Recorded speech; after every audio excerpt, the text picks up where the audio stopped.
everyone. We are the Third Age Babylon 5 podcast. We are three Europeans who are too young to have seen the show when it first came out. And we are watching Babylon 5 for, in my case, the second time, the 18th time, and for the very first time.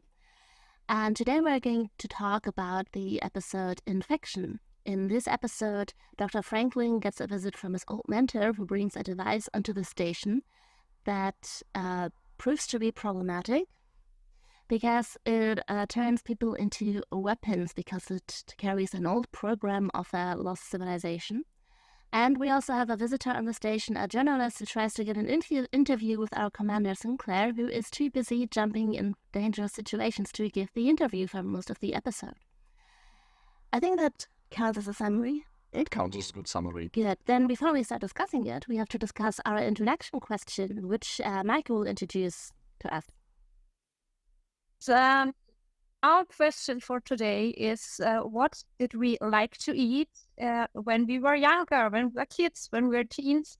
And it doesn't necessarily have to be a proper meal. It can be a snack or anything like that. And in my case, I've just learned today what this dish is called in English because I've never had to translate it before. It was cinnamon rice pudding for me.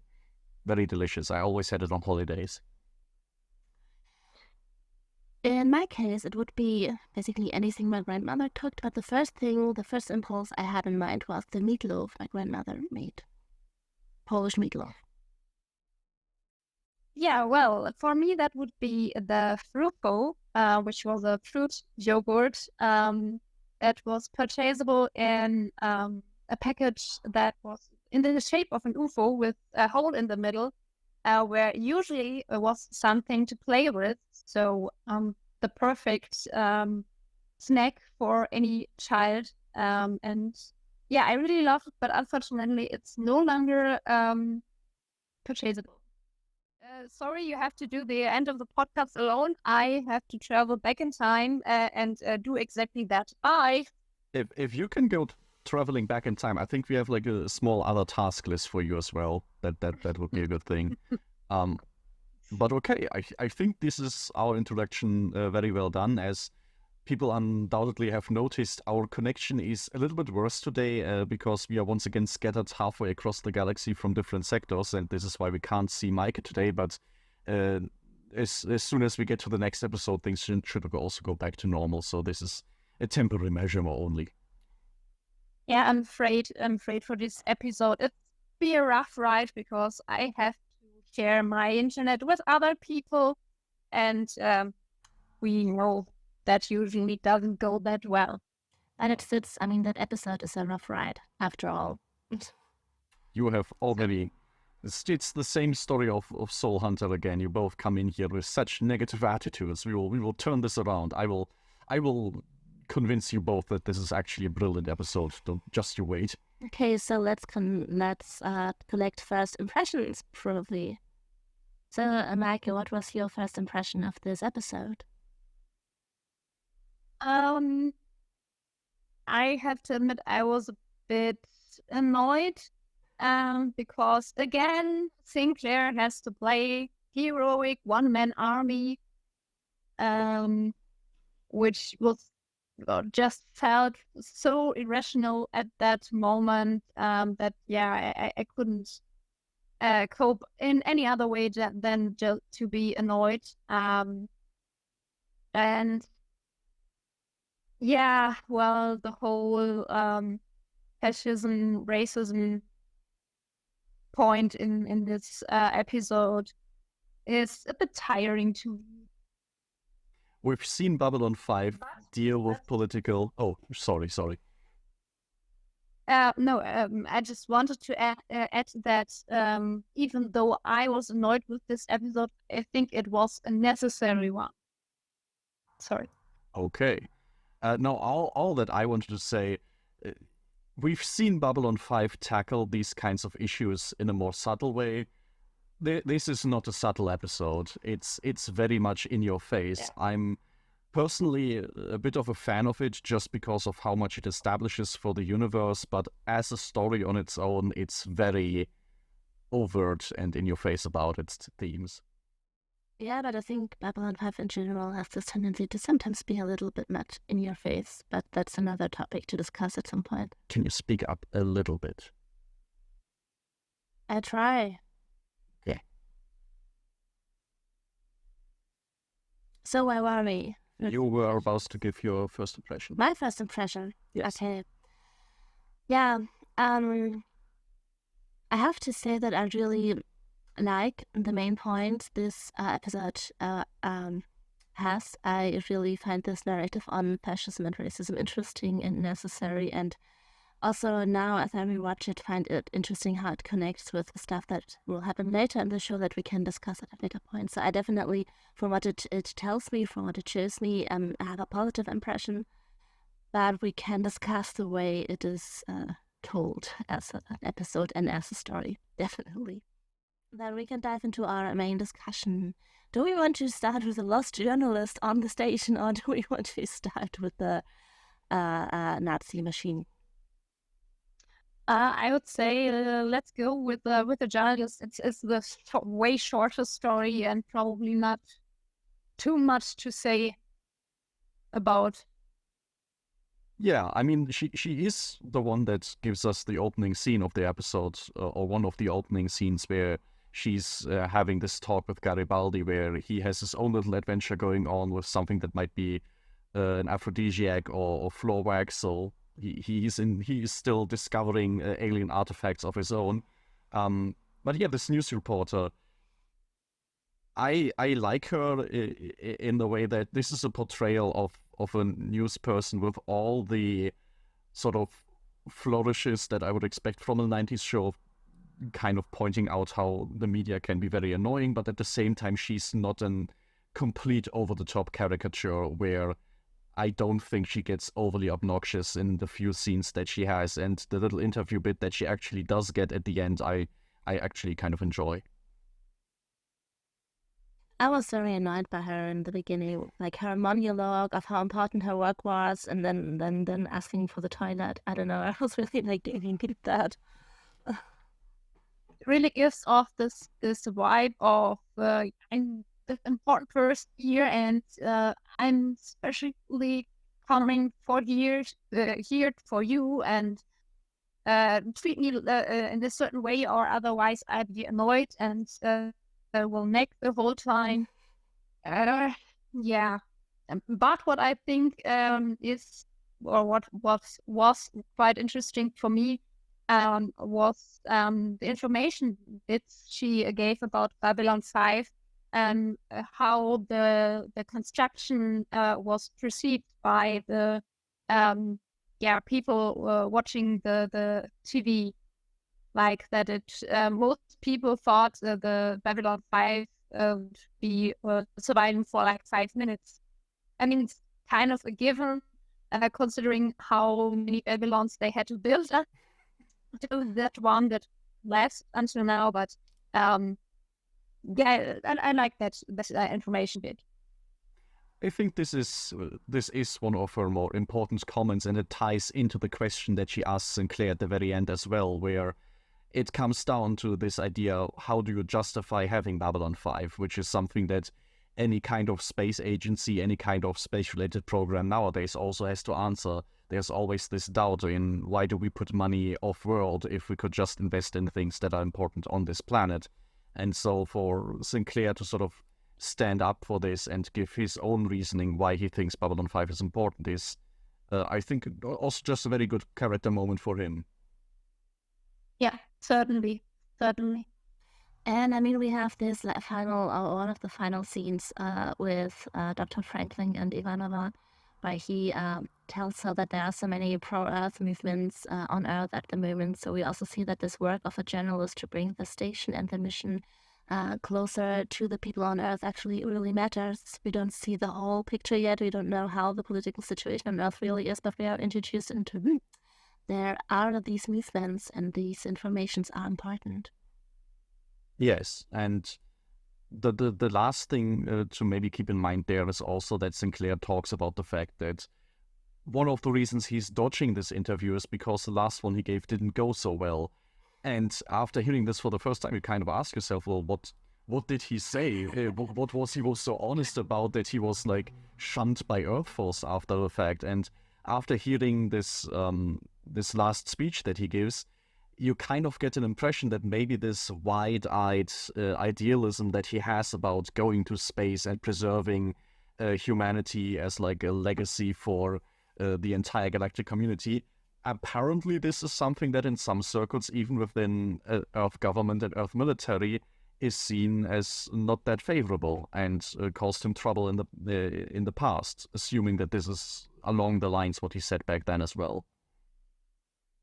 Yeah, when he says when he confronts the infected guy, he says when you become obsessed.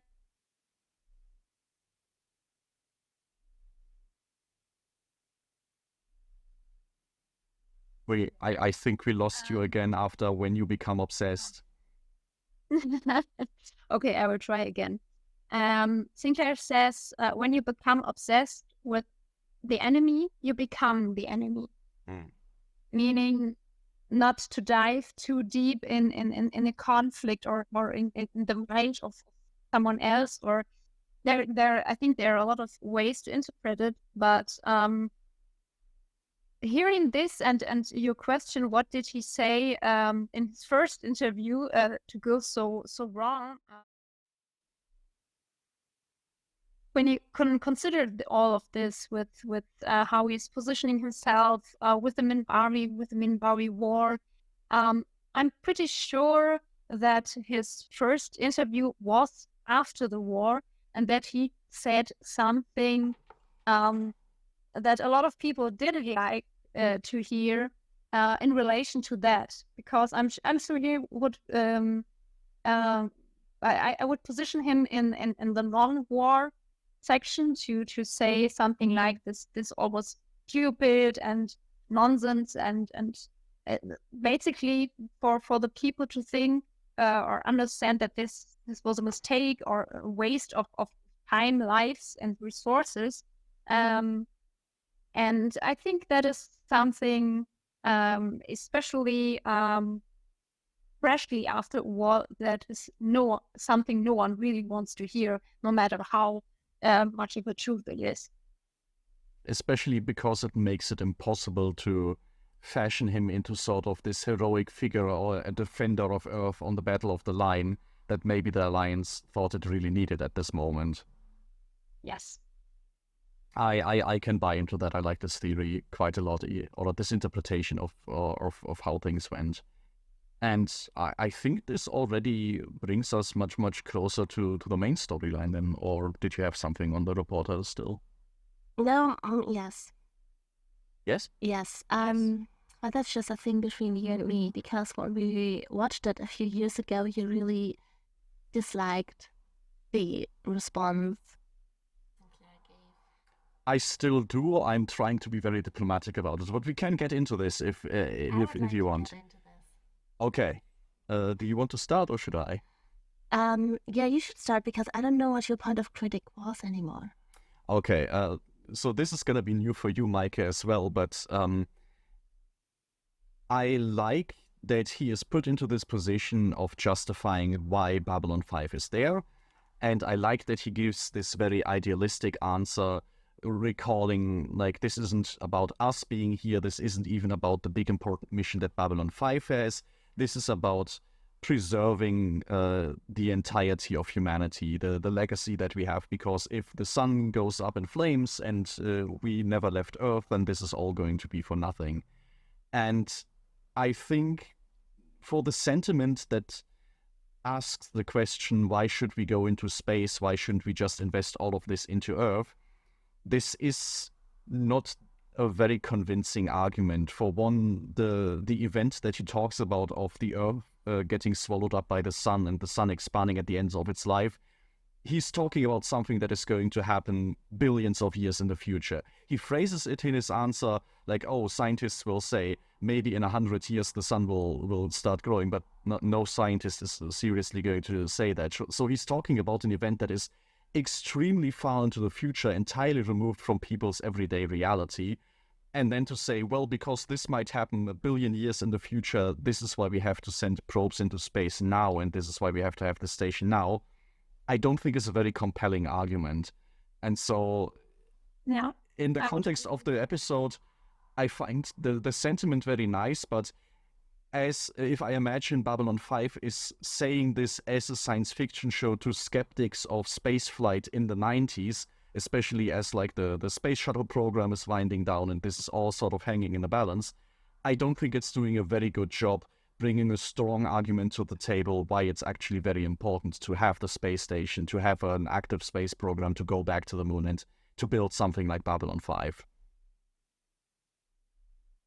This is my long-winded answer to this, done. I understand. I certainly agree what you say there. It would be more fitting if he had said something like I'm going back to Tolkien there, where he put the phrase of being part of the same world, and here it would be translatable to we are living in the same universe, meaning you have to interact with others. You can't just say no and close the door. That's not an option, because you have to live together and you have to find a way to live together. And I think that would be far better argument for Babylon 5 than what he actually is saying. And it would also be a little bit more poignant for the entire episode, because we see the end point of saying, let's just focus on the home world and let's just preserve what's there in Ikara itself, which turned very self-destructive. So as kind of a counterpoint, it would have been nice for him to say, this incident we just had on the station is exactly why we can't just focus on Earth, why we should expand and go out there so that we don't end up being this world that is incredibly advanced, incredibly capable, but has such a narrow understanding of the universe that we accidentally wipe ourselves out. Yes, but I also think that his response probably was majorly influenced by that incident, because I think that my theory would be that he realized that those voices are strong and are active on Earth at this point, and he thinks about something to please them, something to have a compromise with them, and then points out Earth has this great culture, Earth has these great things to preserve that need to be communicated and be brought out into space. I think it was influenced by this compromise, definitely. And yes, now I want to say a point that kind of also mixes with the main plot when we discuss that, but we here have seen fascism as self-destruction, and that this end version of fascism in with this weapon destroyed all of these things this culture once had, this civilization once had. So with this response, he kind of wants to value these things and show how fragile they are. So I like the response very much, to be honest. I mean, in the context of him being diplomatic, not to us, the TV audience, but the actual audience that he has out there via ISN, I completely buy into that. This makes sense to me. I still wish he wouldn't cater to their needs, but that's him being more diplomatic than I would be. But I think it's brilliant how he does that. Yeah, because I don't know. I mean, I just feel like that everything that he goes through was not more. You should start that over. Yeah, I just tend to think that everything that you go through is not in vain if it is dissipated in anything, in like art, in music, and whatever, and without these things, it's just nothing. Okay, that's a very nihilistic view on life, but no, it's just what is this a response to? That I think that pointing this out, that we can preserve all of these cultural artifacts, is a really strong reason in my point of view to pay so much for a space station and for a space program. Yeah.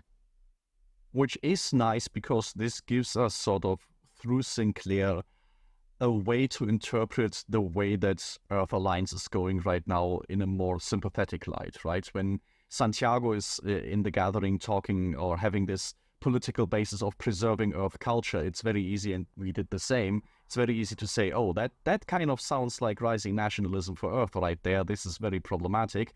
But at the same time, if you view it through this lens that Sinclair kind of lays out here, no, it's just about appreciating the value that this has also as something that we can bring to the rest of the galaxy, not in a colonialist way, but just as something to share, to interact with.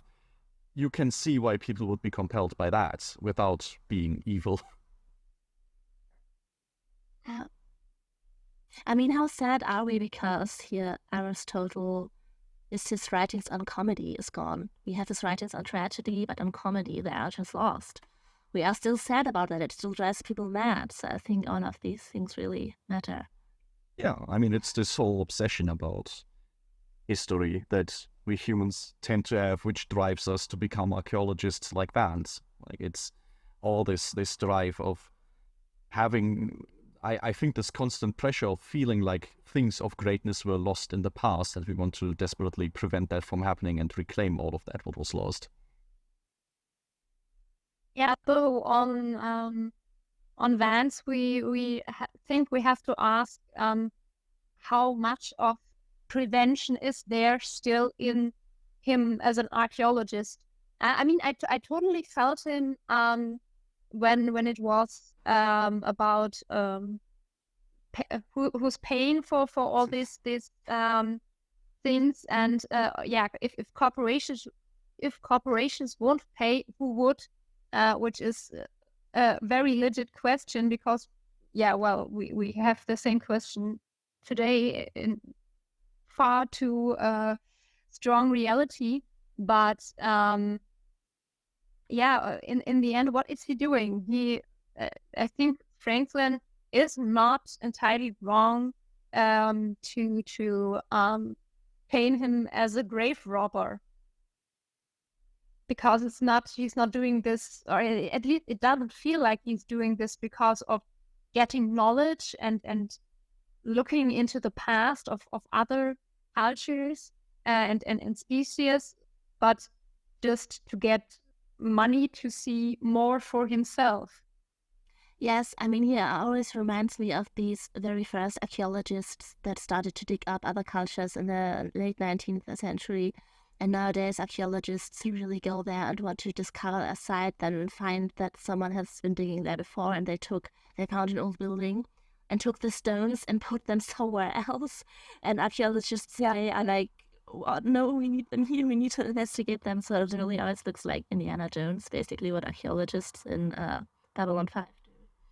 Yes, I mean, it is, I would defend Vance to the very small degree that I think it is not just about the money for him. I think when he talks about standing in the desert, looking at 7 moons eclipsing, breathing the air that is older than humanity in and of itself, I think there is genuine awe there. I think there is a genuine drive for this experience there, but it is still a very selfish drive. He talks about this and sums it up with saying, well, I have lived, I have gathered these experiences, and this is something that Franklin also challenges, where he says, well, that's great that you have this, but how clean are your hands after that? What are you giving up for having this experience, and at what cost are you chasing this? So it's I think it is this mix, and I would attribute that to early archaeology as well, this mix between, okay, you want to make profit from it, but it is more than just greediness. There is also genuine emotion behind it, but very misguided one in certain places. I would also add that it's certainly it's not displayed so strong in this way here, but I would say fame is also a part of it. I mean, because if you think back to these early archaeologists, why did they do it? Or what they had? Usually, they had the money to do. To go there and dig up, or if they didn't have to, even if they weren't allowed to do it, they found ways to get around this, or even steal some important foundings from others who didn't have so much money. And I think that is what is also mixing in here, because he is kind of disregarding his earlier position as a professor. He is, and even in the way that he interacts with Franklin, it does sometimes come off as this idea that he wants to recapture a bit of this adventuring spirit and become this like very important figure, which Franklin kind of is done the legit way, because he was, hijacking through the entire galaxy and is now on this like very cutting edge station interacting with all these different species, which this professor wouldn't have done at home, even though he's the older one, even though he's like the bigger scientific record, I would reckon. So it does feel like this quest for glory to some extent.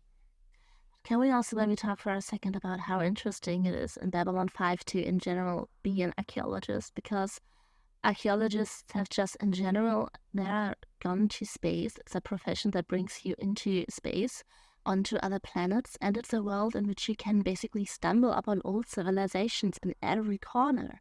So, of course, that is dangerous, but you really have this situation where you find the Egyptian mummies for the first time, but every other day in another part of the galaxy. And that's archaeology here is a completely different thing than we know it today. And I find that very great. It is. And this touches on 2 points, and both of which I would really like to talk about with you two. One, if we continue with the argument that Franklin kind of makes, is Vance a grave robber? This is a discussion that exists with archaeology in modern day as well, but it does have a very important caveat in Babylon 5. Because if the old 19th century archaeologist says, well, I'm digging up mummies because I can extract this wonderful elixir of life that can heal all your ailments, he's just making a sales pitch. He is full of crap, essentially, because it doesn't work that way. In the Babylon 5 universe, you can legitimately make an argument, I'm going and digging up these old mummies because they might hold incredibly powerful technology. They might hold secrets that will solve all of Earth's problems with energy or something like that. And this is something where Franklin says, well, yeah, but then you would have taken a shortcut to this discovery. Shouldn't we discover that on itself? And this is the point where I stop completely agreeing with Franklin to some point, because by this logic, is it then also wrong for humanity to buy technology from the Minbari or the Narn because it's not the right way to do this? Do you have to sort of discover it all on your own and just suffer through industrialization before somebody comes along and tells you, oh, there's actually an easier way of doing this? He basically uses the prime directive. Says you have to do that a little bit. on your own. Yeah. A little bit. You can interpret what Franklin says a little bit along the lines of, there is a natural way for humanity to get these technologies, and if you do not follow this path, that in and of itself is wrong. And I think there it becomes very debatable. Yeah, I would also agree on that. Because it's if you want to put it simpler, it's like take the human race without the development of the wheel. And if then someone come around, hey, we have here this nice round thingy which can make it far more easier to transport things from A to B. I mean, you would be an idiot to say no. Yeah, or I mean, if we go to real life examples, you can get even more concrete about and look at developing countries nowadays. Like, should you say, oh no, you have to rely on coal energy for the next 50 years because that's how we did it, and if we just give you more advanced, more recyclable technologies, that's a shortcut that you don't get to take. That would be a terrible idea, and one that is enacted in some places. Yes, but also you see that when you look into developmental political decisions, that you have this problem that you give really good technology and opportunities to countries that then have a problem of really accepting it, that it causes unrest in society, and that the good men, goods and technology from third world countries then is so deeply used into corruption that it's not accepted by the people anymore, and that then there are extremists rejecting like education and things like that. So it always goes both ways. I really think that from one civilization or from one country, nation, planet, whatever, gives like trade your technology and whatever to others is risky. It's definitely risky. That doesn't mean that you do it and just watch and let them struggle, but it is definitely not easy to accomplish. There is a bigger discussion there that we only get like two very sort of stagnant points on in this episode. I think this is something that maybe it would have benefited from expanding on, but it focuses on more on the corporate side. And this quickly leads me to the other point about exploration that I would love to talk about. Exploration in science fiction is a big deal, right? You have the Enterprise in Star Trek, you have Stargates in Stargate. Even in the modern iterations like Expanse, you have like old artifacts and things from beyond the solar system. There's always the sense that you go to a frontier and you discover new and big things. And so I think this is the first time in Babylon 5 that we really see what this looks like. And we see this isn't really what humanity does mainly. Like, there isn't Starfleet or a Stargate program that like massively invests into that. This is something that is done in the private sector. We already touched on the fact money is tight in this private sector. If you go to the university and just try to base it on grants, you're going to have a very hard time getting an interplanetary expedition going. So you might resort to corporations for doing that. And of course, in this episode, it's very easy to say, well, that's bad because it's all driven by profit. But on the other hand, if the government doesn't really have a prerogative to do anything with exploration, it's good that there are other avenues for humanity to still do this and for people to accomplish it. It's like with everything, it's always you have to the balance between finding a way to achieve new things and how you do it. To which methods. And I think this is something that this episode kind of emphasizes. You can take away from this episode a lot of things about, it's bad that humanity doesn't pursue exploration on its own very much. It's bad that corporations are involved. But at the end of the day, it's Vance who makes the decision to do it in a really wrong way. Even with the corporations involved, even with the scheme of a bioweapons division of Earth Alliance using a corporation as a front, things still wouldn't have turned so bad if it hadn't been for the individual decision and the individual mistakes of Vance to forego any kind of quarantine and pursue this in like the most greedy way possible. Yes, and you also see another problem that Earth or people on Earth think they have. I mean, Earth has been through this traumatic war, and the galaxy seems very dangerous from that point of view, if you have been through that as humanity, I guess. And there are so many cultures that are further developed. I mean, Mambari have spaceships that we dream about at that point, basically.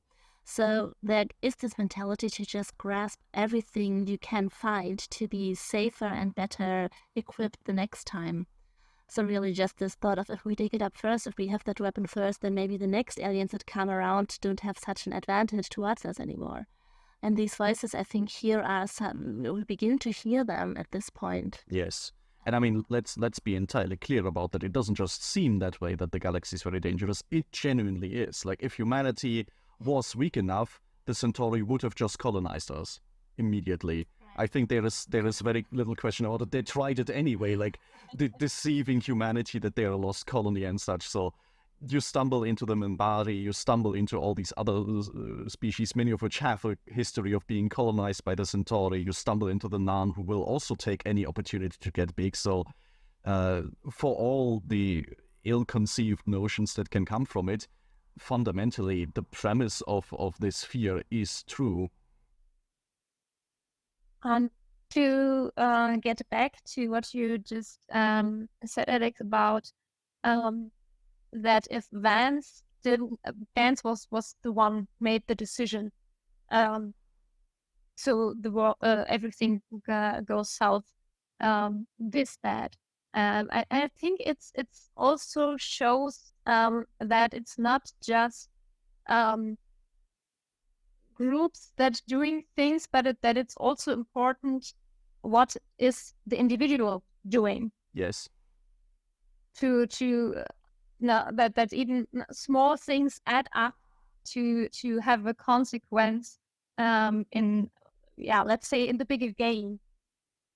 And I think that fits in with the episode also quite well, because I mean, it's in the end it is one individual who is getting infected with this technology, but also it is one individual in this position, Sinclair, who is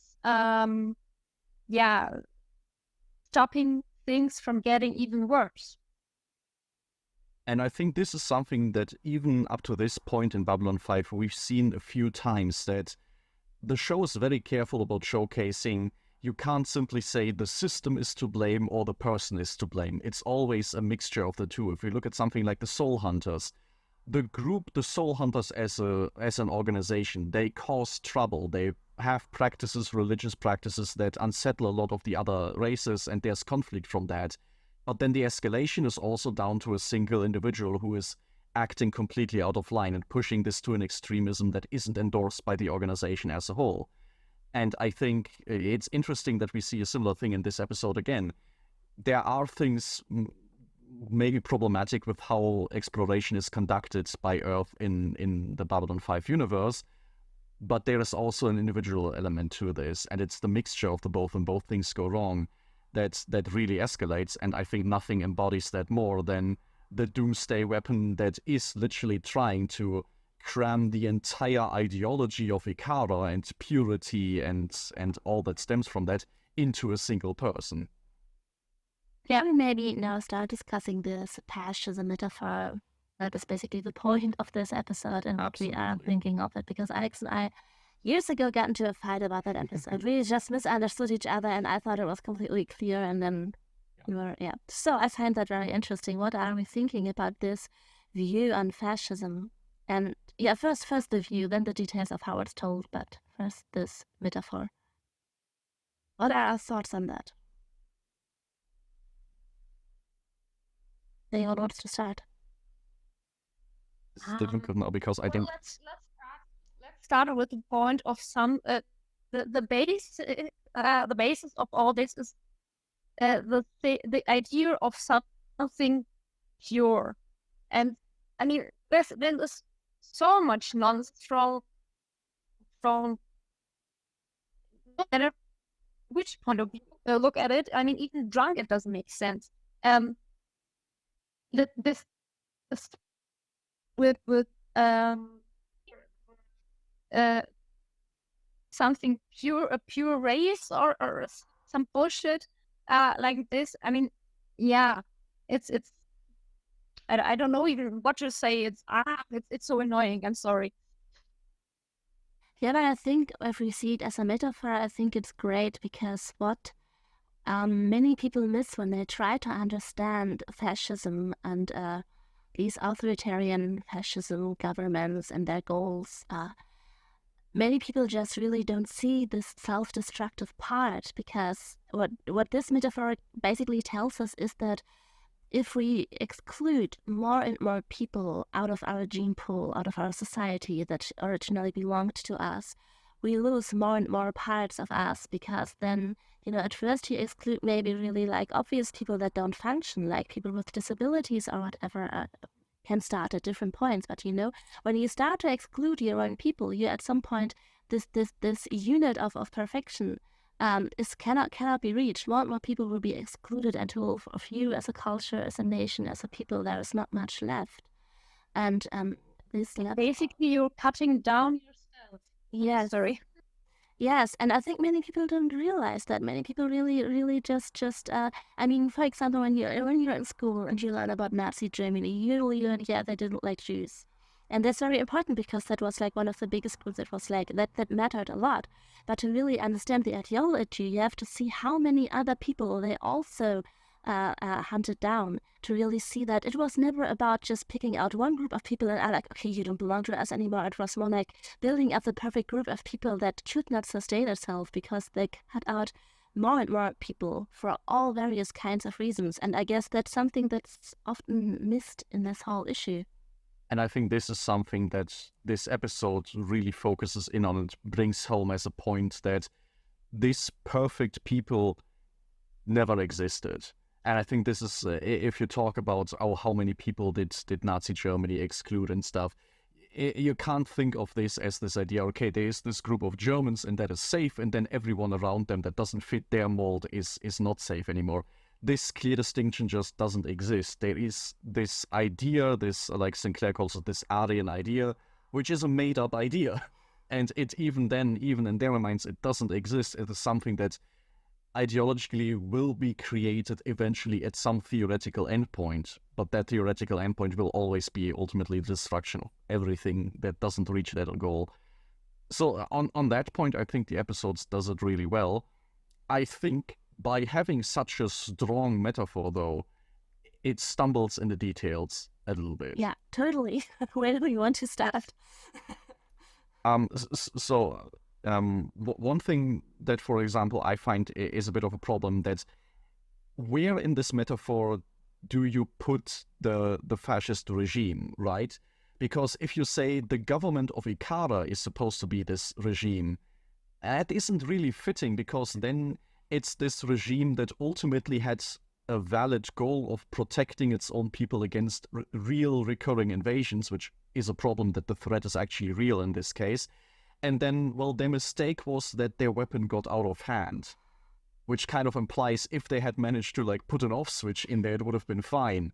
And this isn't really, you can't really look at a historical example of a fascist state and say, oh, well, up to this point it was okay, and then they just kind of lost control of their army and they started butchering everyone else, and then it turned bad. Like, this kind of disregards then the fundamental issue that is always there. Yes, and also the point that here they Yeah, but and what I want to say is every group of if it's fascism, if it's racism, or any kind of this, it usually starts with one person stepping up and saying, "Are the you can go back to witch hunt."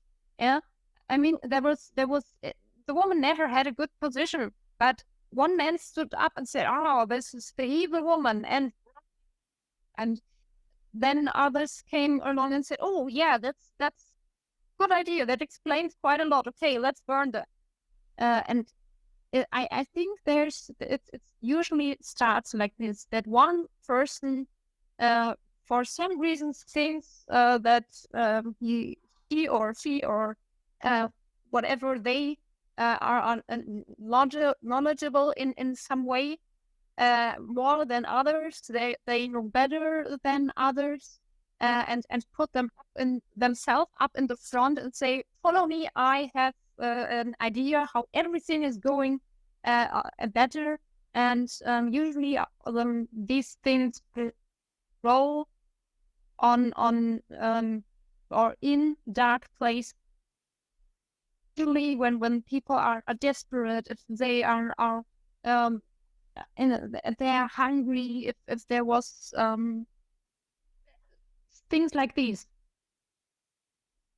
And I think this is something, and I think this is something that the episode touches on quite well, that for this one person to step up and to start this sort of movement, you need some kind of authority behind this stepping up. And like with any real life example, it's always very helpful if you get like a twisted version of science behind your back. I think it's relevant that in the super weapon embedded is not the mind of one of the religious fanatics or the military leaders of Ikara, but a scientist, and essentially someone who would have had the kind of authority to say, listen here guys, I have this ideology about pure recurrence, but trust me, it's gonna be fine because it's actually founded on real things and science, so this can't possibly go wrong.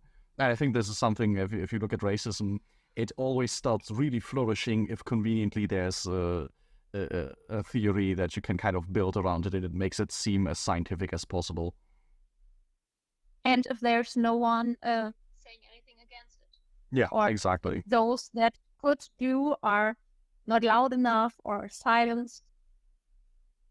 Or also if there's just a long historical and cultural background for this theory. I mean, when we look at racist theories that we have in our human history, they never just were born out of the blue. They could pick up on these old tales, fairy tales, whatever, and then were scientifically rephrased, and they kind of felt so convenient because that was like stories and sayings you've always kind of had around. So the idea has to be there a lot longer before a scientist can pick it up and make it into something.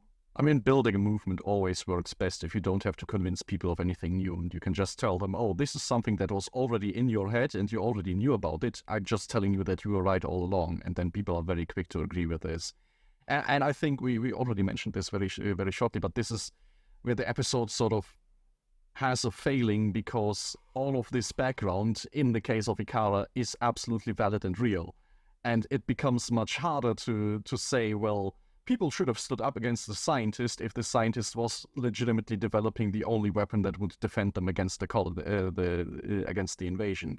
Yeah, but I mean, if you really look at like fascist regimes and how they build, what kind of military and also kind of military mentality they build up, that is also, it kind of works, because if you are threatened by an, if you just see the weapon maybe as really just as a metaphor for a good functioning and good equipped military in general, that is something that fascist regimes are very good at building up. And that is also kind of something that, as just really a small person in a threatened population, kind of believes into being the only solution. Yes, although I don't know if I would necessarily agree with the idea that these kinds of regimes are very good at building up very efficient militaries. Maybe not efficient, but fostering this mentality to build up a That military. that absolutely. I think it's one of these things, and maybe this is something that applies to the episode quite well, that the way that the way that the Ikarans built their military might and the way that they sought to defend themselves was, at the end of the day, the like most typical German stereotype of the Wunderwaffe. Like, it wasn't a conventional weaponry, it was this single last-ditch thing that will end the war for us, which here in Germany isn't even that popular as a premise, but everywhere else in the world, people are absolutely obsessed with Nazi saucers and nuclear bombers and anything that would supposedly have turned the tide of the war at the very last moment. And I think this kind of fits in with this idea that this regime might have been very, very good at building a strong military apparatus, but ultimately when it came to actually applying it, they could not control it. They couldn't defeat the super weapon they created. They ultimately couldn't meet their goals in any way, shape, or form. Another problem. I think. Sorry. No, did you want to say something directly to that window? Yeah. Yes, I would be totally there with the atomic bomb. I mean, when did they really get what they built? The time they bombed Japan. I mean, So, now we are dipping into the Oppenheimer podcast, but sure. The idea is the same. Let's build something that you just have to use once, and then it's over, and everything is the way we want it. Yes, or not even they missed a lot. Or not even use it once, because I think in the Oppenheimer movie it is shown as just to build it, to have it before the Nazis, and maybe never even use it, build it just to have it. And that's just not what happens with military and weapon things. I mean, this is something that would have been very interesting to see in this episode. Were these Ikaran super weapons even meant to actually be activated, or were they originally just meant as a means of deterrence? Oh, then I would assume that maybe this is something that the Ikarans just didn't consider, because if you want to build a weapon that is for deterrence, you want to be able to demonstrate it as some kind of test, and they never really did that. They just activated them and it did go completely wrong.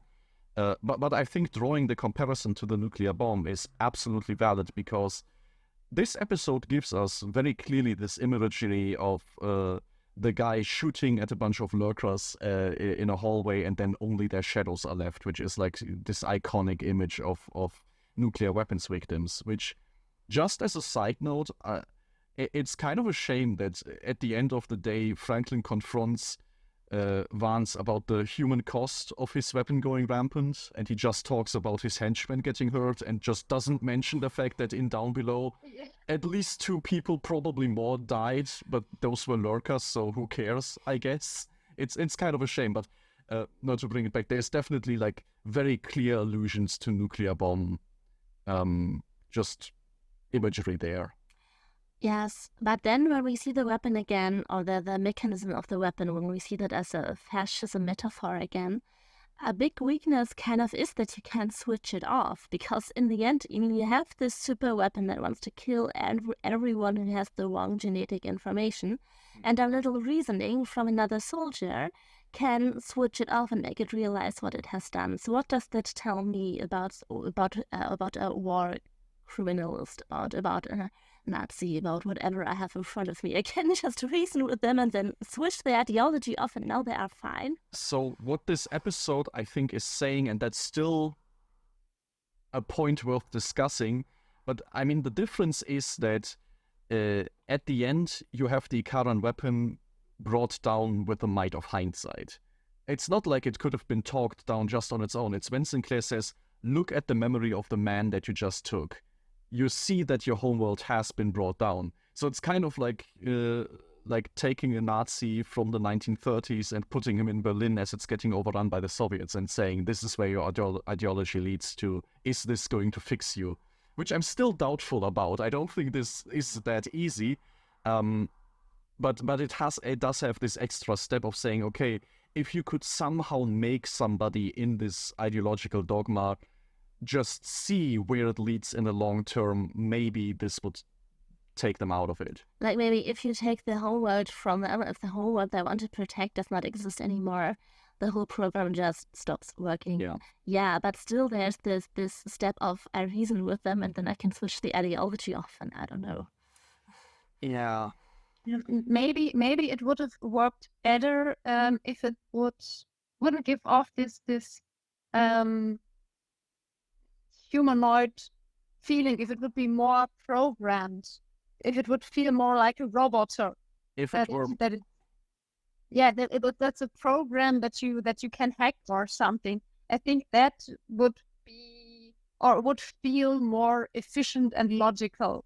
More like Borg. Yeah, if it was you sort of glitching them and breaking it, that would work. But no, this show is going like very much to the emotional side of it, begging for forgiveness.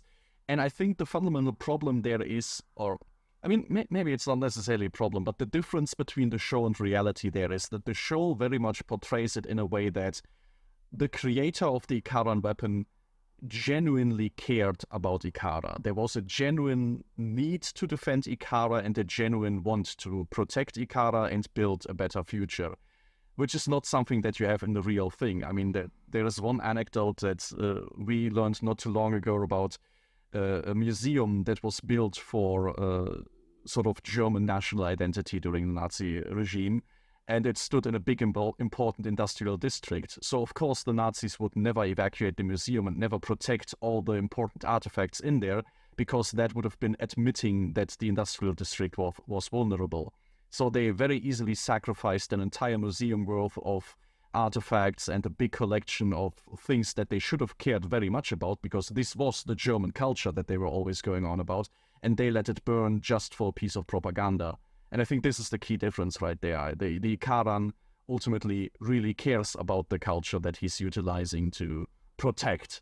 And this is not something that you see in the real thing very often. There it's much more cynical, and ultimately the big cause that people ascribe to is just sort of utilized. But on the other hand, I feel like this caring about at least one aspect of the civilization or the culture that you're trying to protect can also look very differently. Like when I watched the speech that Putin gave when he invaded Ukraine last year, I kind of believed him that he was emotional about feeling screwed over by the West and that he felt humiliated for Russia. It's just that, not saying it's a good thing. In own kind of level, it is caring about Russia, just in the completely wrong way. Yeah, and this is I think where I'm also hesitant to say this is a mistake that the episode makes. It's just where we see that it's not a one-to-one analogy for the fascism that we are mostly talking about as coming from here. It's just different aspects rolled into it. So what I find problematic next to the off switch is that the starting point is just this need of care for your homeworld, this noble emotional goal that you have. So we can understand the starting point, although the end point is fascism. I don't know if I like that general part of the metaphor very much. On the other hand, the path to hell is paved with good intentions. True, but some people I just don't want to grant good intentions at all. Sometimes. Yeah. I mean, we have to really have to say we don't know enough about the starting point. We don't know enough about the culture, about the people, about the scientist himself, even though he is depicted as someone who's baying for forgiveness and crying and everything. There's still far too much information missing to truly make a judgment there. Definitely, but I just want to point out these problems with the fascism metaphor so that we keep it in mind, and at some point later in the show, we'll have to get back to all of these points in stories that are longer and better narrated, I think. I mean, all of these are things that we're going to get back to, including the conflict that Ikara was involved in. This is not the last time that we look at the history of this universe. So. Yes, and because at some point we maybe even can look at the version of fascism that we constantly deal with in Babylon 5 and can find more answers to the questions that the metaphor has caused.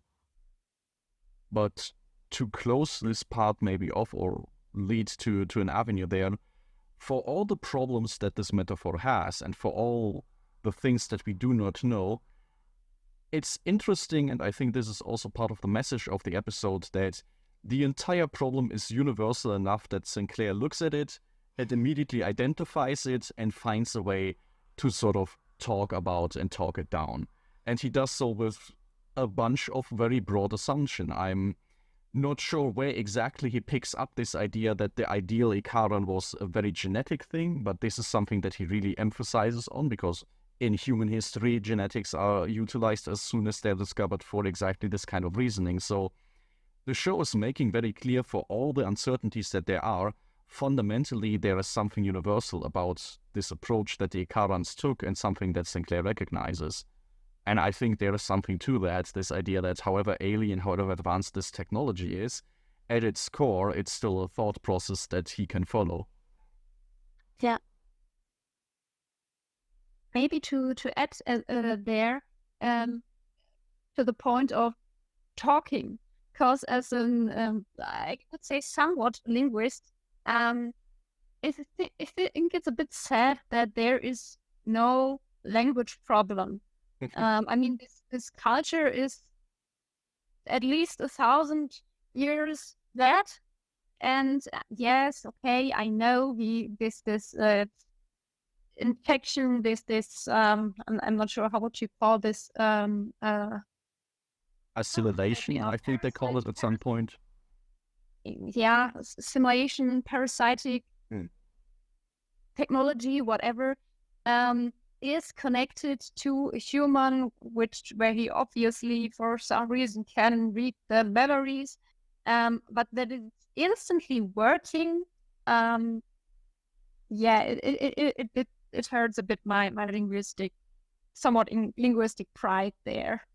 Yes, but I don't know. I mean, I studied computer linguistics, and I find, I mean, when I see how good we are able to just program translation systems right now, when you really see how you can code grammar, I'm actually not so disappointed by that. I always wondered why translating systems had so many problems in the past, actually, because it's quite simple to have software that can do that.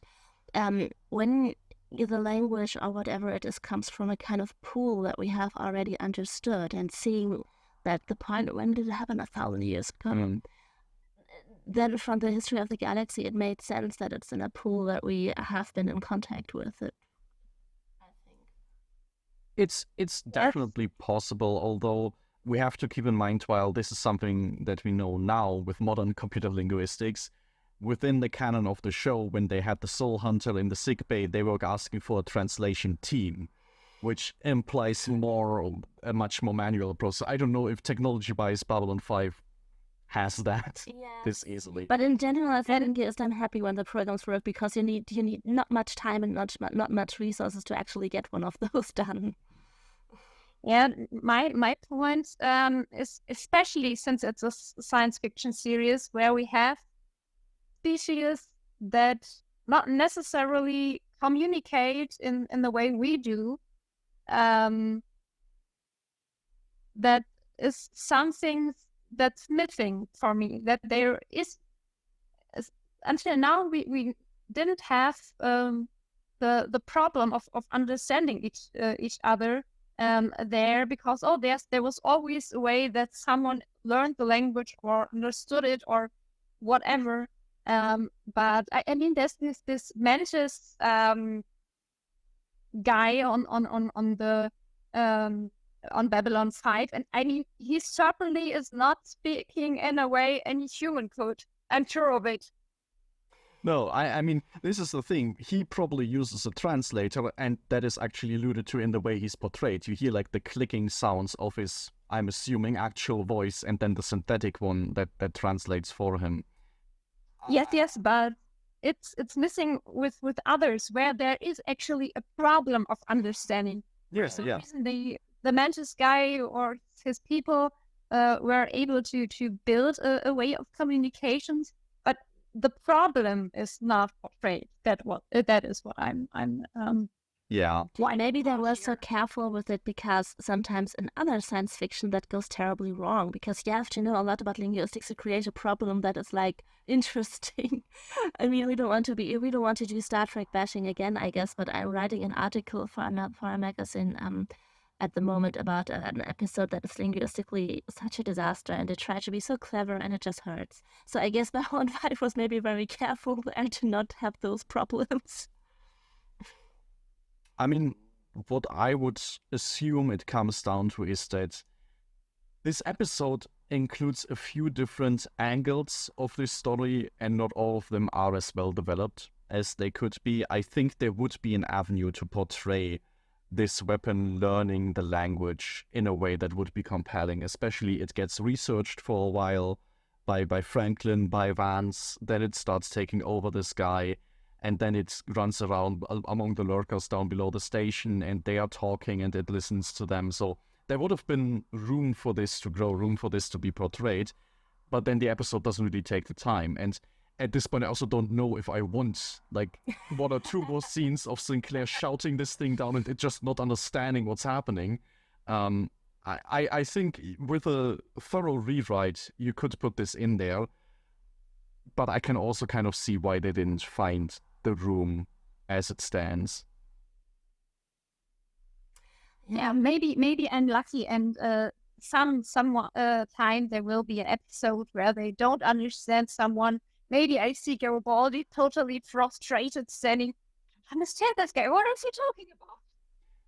I'm pretty sure, I mean, we are going to see more about interactions between species, and there is gonna be stuff there, for sure. Something that I wanted to think about as a point still with this weapon is that we have come up with reasons why something so militarized, something like a Wunder weapon, was needed in our metaphor, in our main metaphor in this episode. But especially in the end, when Sinclair put their ideology as a genetic problem, the genetic problem of purity, I wondered if there could not have been another way to portray this metaphor. Because it's kind of really in your face like this. We already had this theory, like maybe something that was more subtle about everything, more like a Borg or something, more like a program. And I wondered if you tell something about genetic purity and something like that, if you could have not in general worked better with a program of some kind that would have been a bit more, subtle in its narration. That was my thought in the end, now that I thought this is a bit over the top. Yeah, I would completely agree that virtually any other way of telling this story would probably have been more subtle and maybe better for it.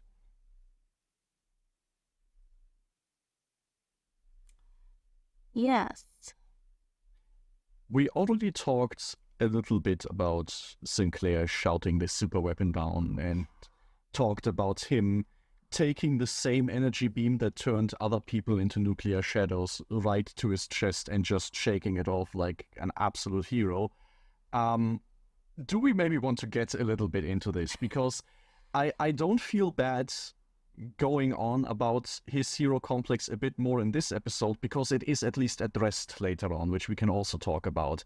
But I think there's layers to it in this episode, more so than we've even seen before, where once again, we have the situation where he absolutely loves going into the Star Fury and going out. He absolutely loves being on the front line. He absolutely hates being interviewed, so he also uses this as a way to duck a responsibility. So, I mean, Mike, you mentioned that this annoyed you, especially in this episode, so why don't you share some of those feelings with us? Yes.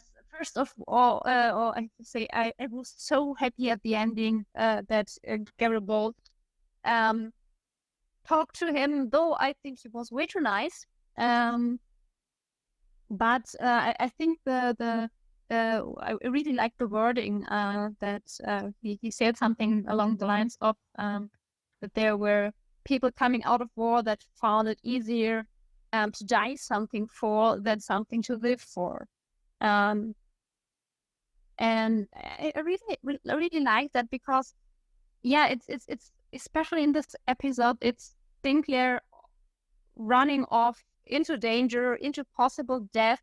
And what really triggered me was when Sinclair brought the infected in this last segment where they wanted to blow him out in space.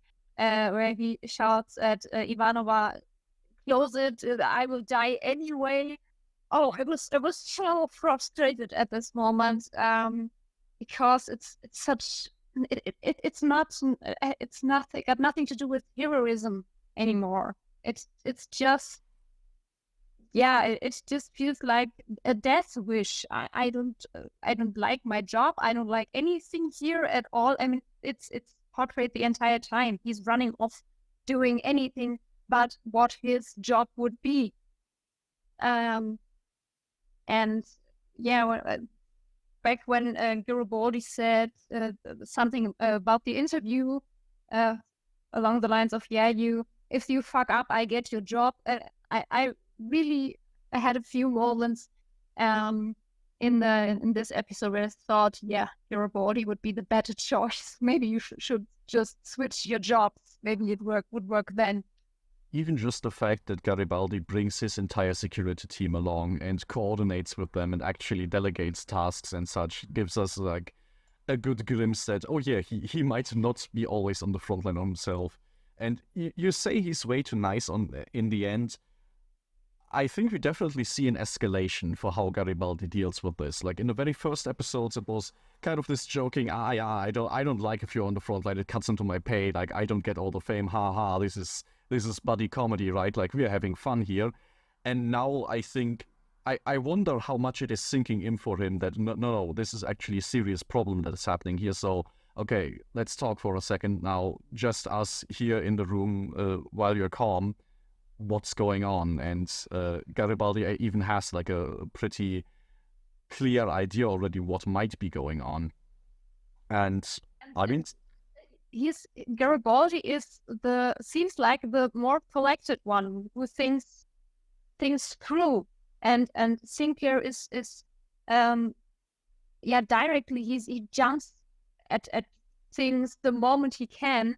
Honestly, I would prefer Garibaldi telling me what to do than Sinclair, because he's just far too fuzzy compared to Garibaldi. I wouldn't trust him to get my ass out of the danger zone. But fuzzy is a good point, because what we have now seen is that Sinclair actually has stumbled upon at least one or two big questions about his whole life, about his whole point of existence at this point that he would have to answer. I mean, he found out that Dylan was Satai, and she found out what Satai meant and had this question and put it in the back of his head and was like, yeah, I will care with it later. And then in the very first episode, we had this Minbari that tried to blame him for the attempted murder of Kosh, who also told him you have a hole in your mind, which is like a big thing. Like, I had this encounter with the Minbari 10 years ago, and there's something I don't know. And he also found out that the Minbari wanted to have him in this position, especially although he was not the most qualified, and he doesn't know why. At this point now, as I rewatch, I kind of feel like he knows that there are some answers that he has to find, and he kind of runs from that and runs from dealing with himself, because there are things hiding that he doesn't really know what they will mean for him in the end. And because it's the unknown, he or at least it seems like that to me. He dislikes the unknown, the uncomfortable things that he doesn't know how to handle. What he knows how to handle is how something is about fighting. It's about flying around. All these situations where he jumps at because he thinks, because he did it a lot of times and somehow survived. And that's where he feels comfortable. And even if it's contradicting, I think he kind of feels safe in this kind of environment just because he knows it. But everything that is off the scale, that is unknown to him, he's avoiding like the pest. Yes, but also because these are big questions to really about the foundation of his life at the moment. So I think he's also in running from parts of himself that he apparently doesn't know about, which is very terrifying. When there are, he also, did he say already that he has these 24 hours that he doesn't remember? No, you're getting strongly into territory that's... Okay, but I made my point clear, because for me in this rewatch, it kind of was really clear at this point already what I just said. I think it's also the case of, on the one hand, he is running away. He is avoiding these big questions like hell. But it's also not easy to say what he should do is confront them. But at the end of the day, these are things that he just cannot do anything about. He knows that Dylan is Satai. So what can he do? He could formally request an answer from the Minbari government, or he could go investigating on his own, which is going to be very risky because very clearly there are many parts of the Minbari that would still use any opportunity to antagonize him. So what he really should do is just sit with it and just wait. And he can't do that. Yes, because that drives him obviously a little bit out of line. Yes. Which is completely understandable. It is. But it's this thing, this is why I'm bringing this up. It's not just that he's avoiding the things he should be dealing with. There are legitimately things that he would need to deal with to move on with his life, and there is just no way for him to do this, at least no obvious way that we can see. Sure, he's building a rapport with Dylan, so in that way he's doing it. He's making as much progress as he can in his position. But yeah, it's tough. He doesn't really get many chances to advance this plot at this point. Yeah, but that's just maybe you're right. I just think that they could have also written his character at this point a little bit as on the lookout for any kind of answers. Maybe just investigating on, maybe if we would just see him investigate how is the position of Satai defined for the Minbari? Is it normal that she is here or is it not? Just if you have a little glimpse on that so that you see he is kind of dealing with it. We never get that. Yes, but I think this is completely valid because he doesn't. Yeah. This is maybe something that starts now where I think he gets confronted by Garibaldi, and this is the first time that he really sits down and says, oh, I do not have an answer for you, and that's a problem. I should get one. It's much easier to scream sort of a personified fascism in the face like he does in this episode than confronting this fuzzy, like we said, ill-defined big mystery that he has going on. We also came back to Garibaldi a bit, and this is another piece of information that we get from the reporter that I think is very important to this little plotline that we're talking about, Garibaldi is a good person to talk to and is a good person to understand what Sinclair's going through, because evidently something similar has happened to him before. And he has repeatedly failed his post. He had massive personal problems that are part of the public record now, part of what the reporter answers to. So, yeah, whatever Sinclair's going through, Garibaldi seems to have done the same, or at least something comparable.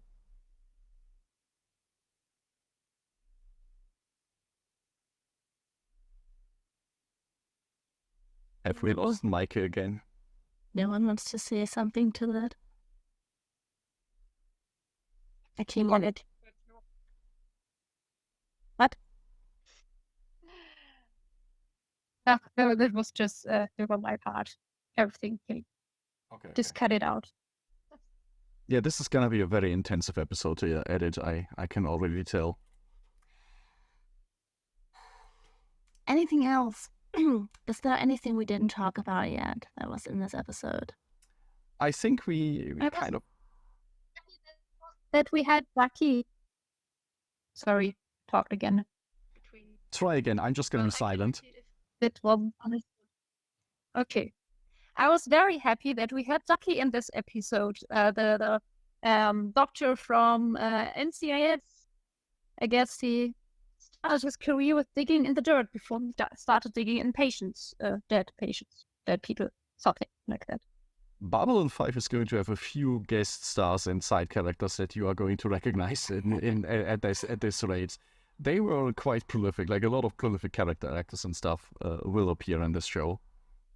One more thing that I would like to talk about, because I always find it funny, is when we have a lot of fake accents going on, because of course actors have to talk in different dialects. But was our British accent, our evil British accent of that archaeologist, was that a real one or was that a fake one? I could check the actor. Because sometimes you hear and sometimes you don't, and this time at least I didn't recognize it. But there will be cases where it will be very funny to listen to. But it is notable in Babylon 5 that the evil English accent is very strong. Yes. Like every other bad guy that we get is going to be from Britain. And it's not always performed good. No, that makes it even better. Maybe I could chime in here. The actor from Vance, David McCallum, is in fact a Scottish actor. It's close enough. Closer at least. Yeah, close enough to generic movie bad guys. We will get back to that a few times. Yes. But all right, I think we talked about all the big milestones in this episode. Yes. Okay, one last thematic thing that I would like to bring up. We learn about Babylon 5 and its universe, among other things, that organic technology is something that Earth is really, really keen on. It's kind of described as this holy grail of technology, which I think makes some sense because we've seen before ships of the Warlords that are this smooth sort of shape with these like blotched colors. So this seems to be something that humanity would really, really like to have. And they give us a little bit the reasons. It could self-repair, it could self-sustain, it could thrive in space. It wouldn't be struggling against these cosmic elements all the time. And by the end of the episode, the Earth Bioweapons Division does have the power that we saw on display in this episode. Are we concerned about that? I mean, we found an off switch. We just sent Sinclair wherever this weapon is doing shit. Well, yes, but, they know about that as well. If they want to remedy that, they can. Yeah. Yeah, it's definitely not a good sign what happened here in the end. I mean, in the science fiction series Farscape, they have these organic ships. I think they're creatures on their own. It would certainly be interesting to see something like this. But on the other hand, I mean, we know we treat the humankind doesn't really treat. I mean, it's not even capable of treating itself properly. So treating some creature, animal-like being in a good way is something I wouldn't expect. It might end up like the space whale in Doctor Who, and that would be a shame. Yeah, so Yes. we don't know how quickly they will be able to grow their own spaceships. Probably not that quickly. It seems like it's going to be a big task, but yeah, it's definitely a very, very powerful thing that humanity gets its hold on, which is just opening up the question: how many similar expeditions are out there? How much stuff is being brought home, and how many cases does it go wrong? Right? Yes. Like so. Yeah, also something to hold on. But okay, I think discussion-wise, we've gotten through this barely. I think it was a very interesting discussion compared to this being one of the worst episodes of season 1 or in general. Yes, I don't think I've told this to Meike up to this point, but this is generally considered one of the worst episodes. The worst episode of season 1 for sure, and one of the worst episodes of the show in general. So good news, it's only uphill from here. Oh, and I already felt bad because I was so busy with this episode. No, you are just experiencing exactly the same pain that everybody else did, so it's which is a shame. No, I wanted to let you suffer through this properly. But it is a shame because... You won't get a Christmas present this year. So there you have it. Well, that's too bad. I already bought yours, so you will owe me. But it's a shame that this episode isn't all that well liked, because the guest star who played the guy is it Lance? No, Nelson. I met with names. It's a shame that this episode isn't well liked overall, because the guest star who played Nelson, who got turned into the weapon, Marshall Teague, is a really nice dude, and luckily had a later chance to return to the show in a different role, and we'll have a lot more fun then. All right, with this, we get to our tapestry portion of the podcast, where every episode we try to find the connective tissue in between every storyline, every character development, every little theme that Babylon 5 touches on, because this is a show that is not as episodic as typical science fiction in the 90s, but it's also not quite in the modern era. So it's in this weird space in between, where I think it benefits a lot from taking a closer look at where all these different threads come from and where they connect.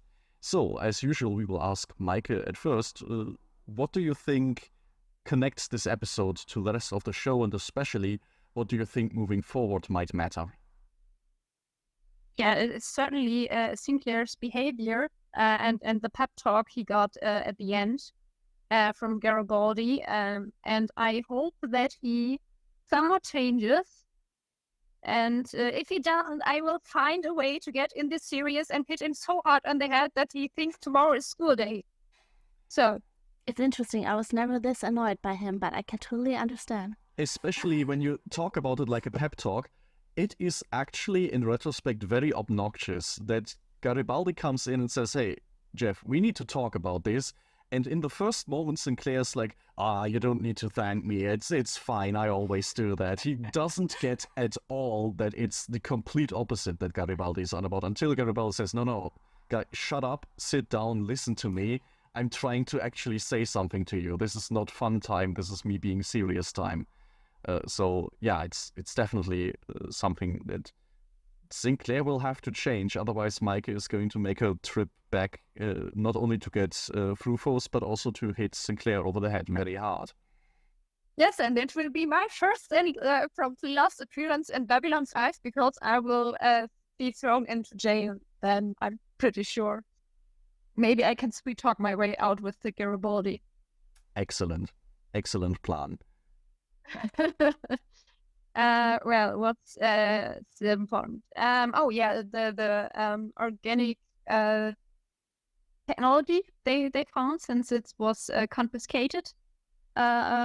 Sure, there will be at least one episode where it has a comeback. And yeah, maybe some more interactions, but also maybe reactions to the interview. maybe we will see that public opinion towards Babylon 5 shifts a little bit. Maybe people are more positive about it. That would be a nice change. Yeah, or Sinclair has to do some advertisements with, I don't know, this is my favorite cup of the Babylon 5 station. Oh God, he will do this for every single stall. That is gonna be painful. But okay. I think story-wise, we did not have that much connections to episodes before. It was just that here a lot of things were picked up that we think they may return later. And I think we just learned a lot of things about the world. So we definitely learned that we have to listen up when someone talks about or has in possession any kind of organic technology, because that really is a thing. We learned that archaeology is a kind of interesting field and can accidentally blow up stuff in the future. So I think the most connection tissue here really is on the personal level, and it opens up a lot of windows for the future. Yes. I mean, like you mentioned, it's worth listening up whenever organic technology is involved, and it does tell us about the Babylon 5 universe. Space archaeology is a thing because there are many worlds out there that have apparently very advanced alien civilizations on them.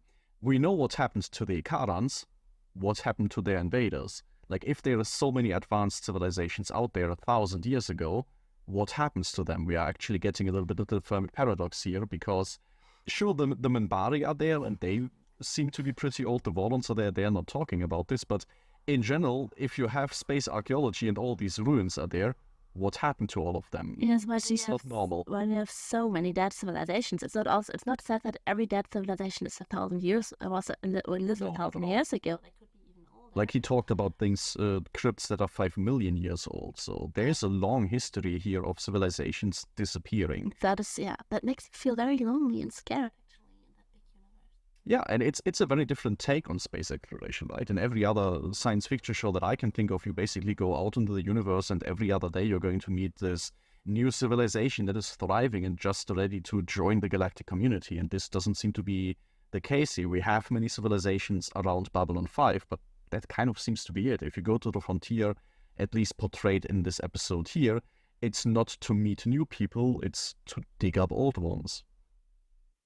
It's also quite a dark turn, if you want to put it that way, because it shows that there are obviously civilizations and species out there who, I guess you could say, didn't make it. Yeah, absolutely. And I mean, this is a little bit of a connective tissue. After the gathering, after midnight on the firing line, one of the things you mentioned, Meike, is that it would be interesting to meet more species and to meet more ambassadors and such, and that is still very much a possibility. But in this episode, we kind of learned that it's likely going to be more about getting to know the species that are on Babylon 5 a little bit better. Meeting entirely new ones? Maybe not so much. Like when the Soul Hunter appeared, Sinclair was very excited that this might be a first contact scenario, but it turns out every other species already knew about them, just humanity did not. So meeting somebody entirely new, probably not as easy in Babylon 5. Another thread that we mentioned before was obviously the Earth election that happened in the gathering back then. And we've learned now that pro-Earth sentiments are growing on Earth, so we learn more about the political climate that's happening there, and that doesn't seem to have stopped just because the election is over. There is still things moving there.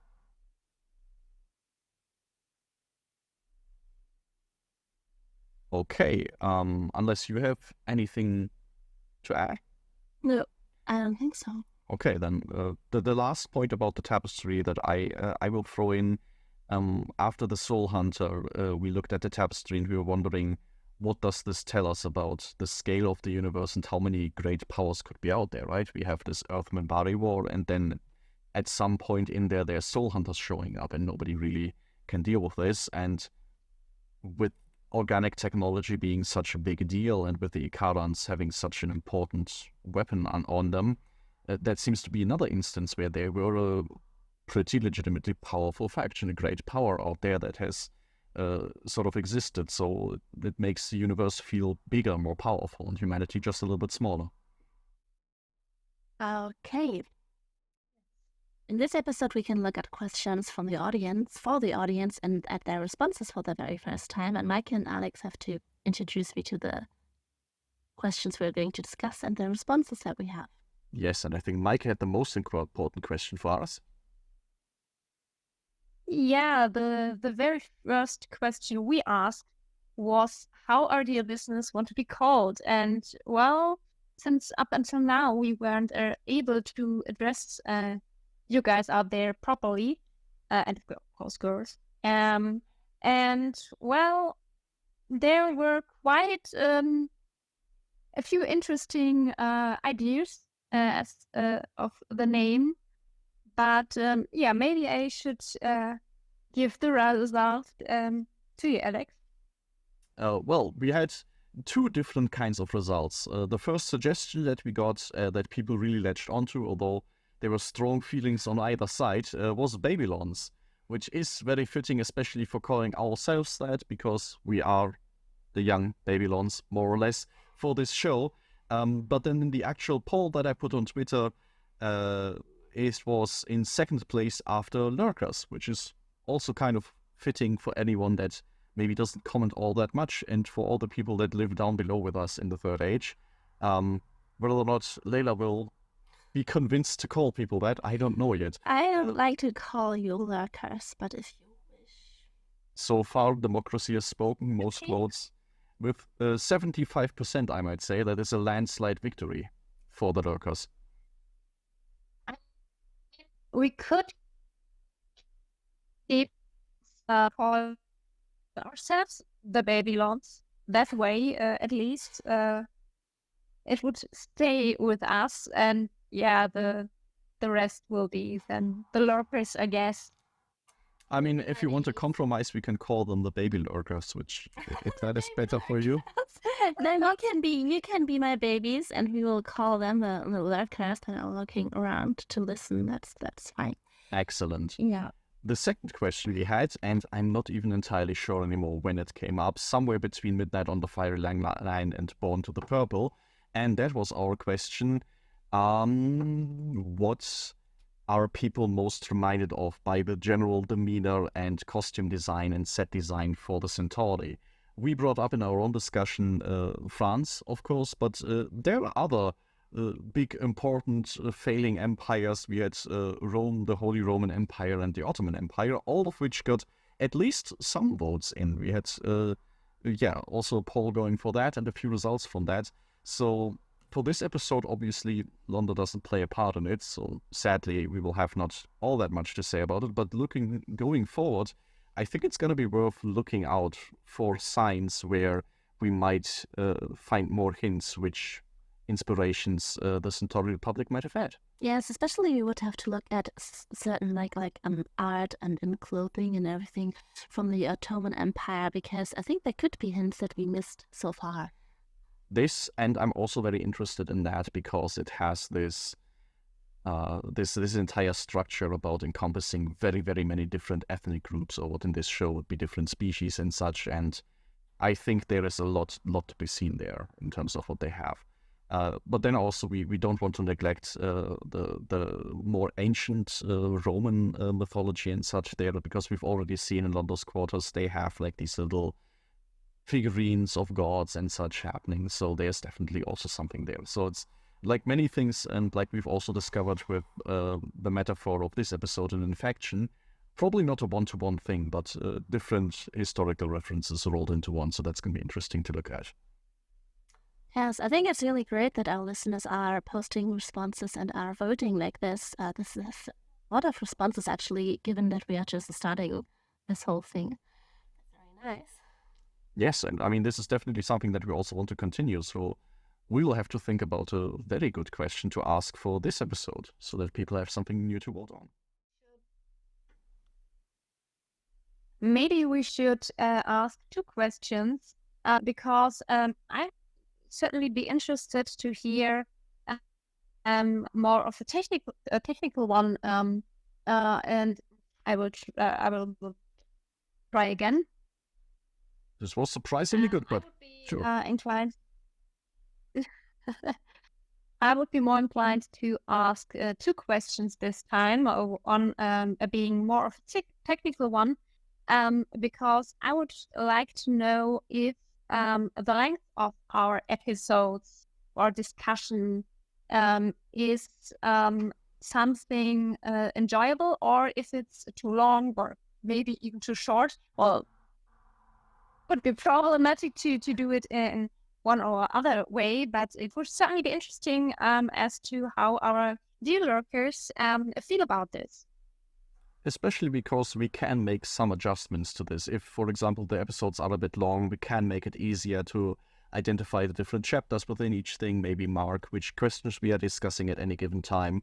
If it's too short, I honestly don't know if we can do anything about that. I think even longer recordings might break our spirits a little bit, but we can try.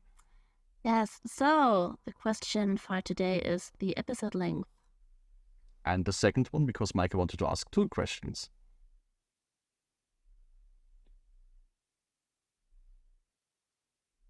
Maybe instead of a question, I could point out that Alex built a nice little GIF for our last episode, since I called the flowers Lando gifted squid sticks. You can find the GIF on our Twitter account, and I think if it's possible, we'll put it on Facebook too. So if you think that something we said would make a good GIF, you can tell us, and we put Alex to work to put out more GIFs fitting to our podcast and the series.